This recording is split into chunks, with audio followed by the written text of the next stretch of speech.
Au revoir.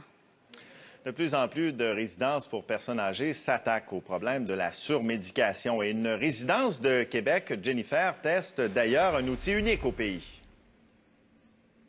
On se trouve actuellement au Jardin Le Bourgneuf et c'est de cet outil dont on parle, Sébastien. En fait, c'est la première chaise multisensorielle utilisée au Canada, imaginez-vous, dans une résidence pour personnes aînées.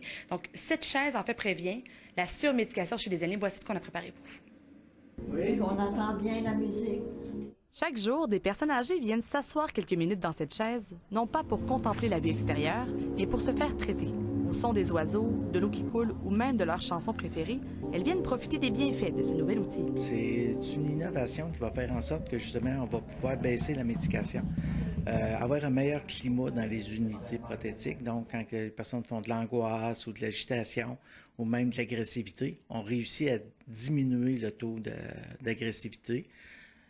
Plus relax, donc autant pour la personne elle-même que pour les autres personnes dans le milieu de vie. C'est la première et la seule chaise multisensorielle au pays utilisée avec les personnes âgées. Elle est en opération depuis 1 mois et déjà les impacts se font sentir. Depuis 1 mois, c'est très positif. Les gens avec qui on a essayé, ces gens-là, ça perturbe dans la journée. C'est-à-dire qu'on va l'essayer 20 minutes, un autre 20 minutes au besoin.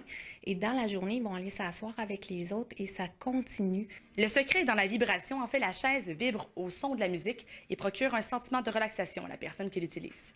Plusieurs autres méthodes alternatives à la médication ont été testées ici, comme les animaux mécaniques, les poupées en plastique et les aires de vie de type jardin. Il va y avoir d'autres sortes d'interventions que de juste donner de la médication.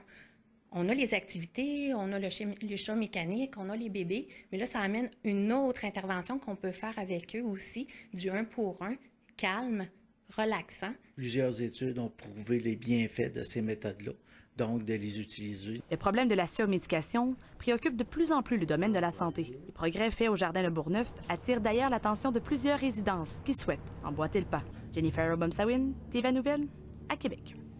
On connaît